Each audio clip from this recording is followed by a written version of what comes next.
Comment réussir dans le marketing de réseau, comment avoir du succès, comment s'épanouir dans sa société, comment ne pas être « oh, j'y arrive pas », etc.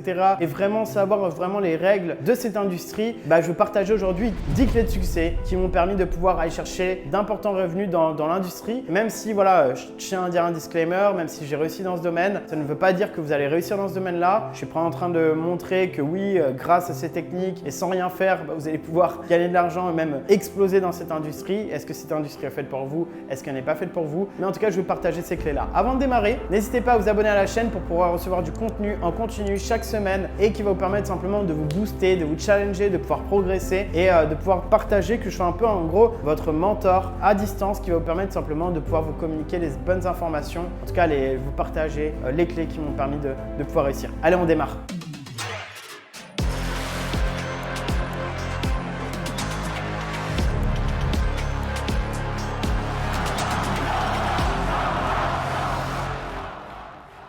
Donc la première clé du succès dans le marketing de réseau, c'est de trouver la bonne société pour vous. C'est-à-dire en fait en gros aujourd'hui, il faut comprendre qu'il y a différents types de sociétés de marketing de réseau et j'ai pu parler dans les différentes vidéos de sociétés et comment intégrer un marketing de réseau fait pour soi. Vous allez pouvoir retrouver justement juste en haut à gauche et donc vous pouvez revoir cette vidéo-là sur les différents éléments que je vous expliquais dans ce domaine-là. Point numéro 2, être conscient de la charge de travail et de la courbe d'apprentissage. Vous devez être conscient quand vous démarrez un marketing de réseau et vraiment pour avoir du succès que ça va demander non seulement du temps, ça va demander non seulement des actions que vous allez devoir mettre en place, mais également vous allez avoir une courbe d'apprentissage. Vous n'allez pas tout faire parfait dès le départ et ça c'est tout à fait normal. Donc voilà, soyez conscient de ça et ça c'est un point qui est très important. Point numéro 3, toujours lié au point numéro 2, avoir une vision sur le long terme. En fait, avoir une vision, vous allez vous dire allez, let's go, je vais pouvoir aller chercher les résultats peut-être dans 3 ans, dans 4 ans, dans 5 ans. Vous devez avoir une vision sur le long terme. Moi-même, ma première année, j'ai été vraiment exécrable dans ce domaine. C'est-à-dire en gros, j'avais pas de résultats, j'étais en mode mais comment je vais faire pour y arriver? Est-ce que ça va vraiment marcher un jour pour moi? Tu sais, toutes les peurs qui peuvent intervenir à l'intérieur de soi, tu dis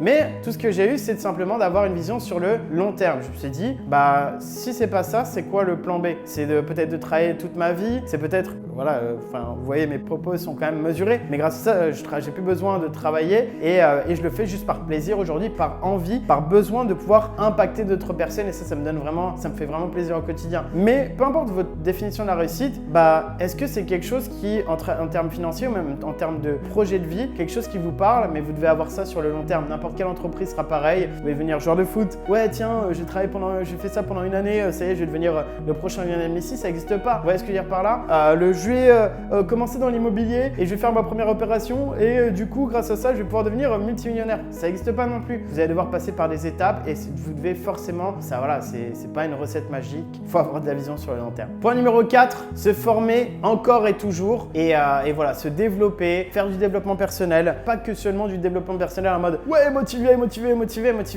ça on a compris, mais stratégique. Des personnes qui vous expliquent des stratégies de ce qu'ils développent. Donc c'est justement pour ça que je vais vous dire vraiment, abonnez-vous à la chaîne, ne perdez pas de temps, c'est totalement gratuit et vous pouvez tout simplement récupérer un max d'informations justement sur le développement personnel. Et je vous félicite déjà et je tenais vraiment à vous féliciter d'être présent, de regarder cette vidéo parce que ça veut dire que vous êtes quelqu'un qui a ce mindset de l'entrepreneuriat, du développement et on ne peut pas réussir tout seul, on ne peut pas réussir juste avec ses propres idées. Oui, tu peux avoir des idées, mais avec un accompagnement, tu vas aller beaucoup plus rapidement. Ensuite, point numéro 5, pour avoir du succès, se professionnaliser et voir ça comme un vrai business. Beaucoup de gens sont là et se disent « Oh, c'est une activité à temps partiel et je fais ça comme une activité. Un coup, je suis là, un coup, je suis fatigué, un coup, je… » Non, vous devez vous professionnaliser. Vous devez vous imaginer comme si vous aviez signé un contrat avec vous-même. Et de toute façon, vous avez démarré, vous avez signé le contrat de la société, mais en gros, un contrat salarié et que vous dites « Bah voilà, je travaille tant d'heures, je fais un engagement par semaine et je me professionnalise, que ce soit au niveau de votre temps, que ce soit au niveau de vos invitations, que ce soit au niveau de votre suivi. Donc les personnes que vous allez pouvoir suivre, s'ils sont OK avec ça, et on verra justement dans des manières d'inviter sans trop paraître pour un forceur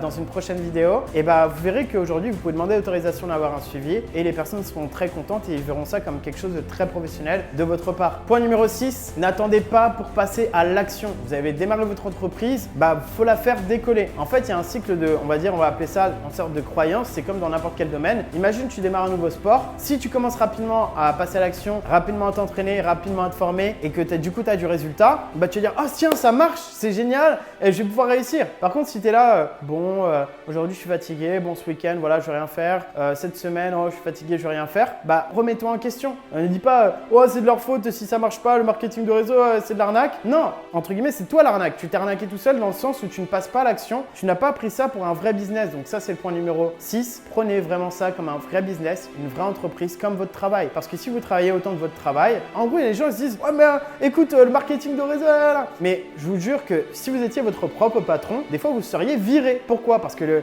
mec qui travaille pas, le mec qui passe pas à l'action, bah ok, au bout d'un moment, on est bien gentil, mais pourquoi je vais le payer si derrière il n'y a pas d'action? Point numéro 7, s'intéresser aux autres plutôt qu'à ses commissions. Donc vous me direz en commentaire si vous êtes plutôt ce type de personne qui est là pour accompagner les autres. Après, il n'y a aucun mal à se dire, bon bah moi j'ai envie de faire de l'argent, il y a des gens qui passent par ces étapes-là. Mais en gros, vous devez d'abord vous intéresser aux autres avant qu'à vos propres commissions. Je vous prends un cas, voilà, vous devez passer une nouvelle position, vous voulez gagner plus d'argent. Bah, si le produit ne vous convient pas à un client, bah, ne lui vendez pas le produit.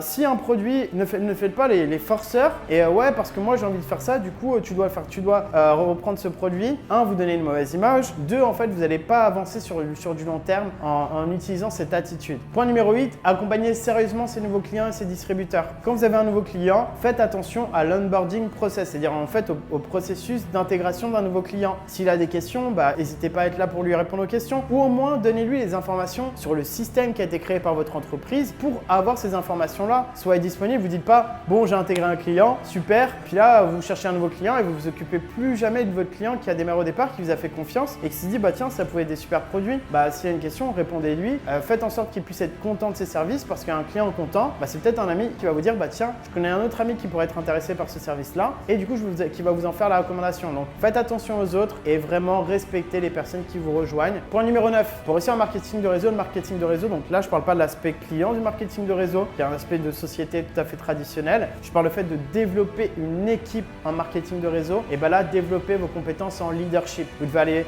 faire des séminaires, vous devez vous former sur qu'est-ce que le leadership, qu'est-ce que c'est. J'ai parlé justement des top 5 livres qui vont pouvoir vous permettre de pouvoir vous développer. Ces livres, ils affichent juste en haut là. Et bah ces livres-là vont vous permettre simplement de pouvoir justement progresser. Comme le livre de Dale Carnegie, Comment se faire des amis. Bon, je sais que la couverture est un peu spéciale, mais ça donne de super conseils sur comment parler avec ses amis, comment pouvoir partager, développer des idées sans paraître pour un...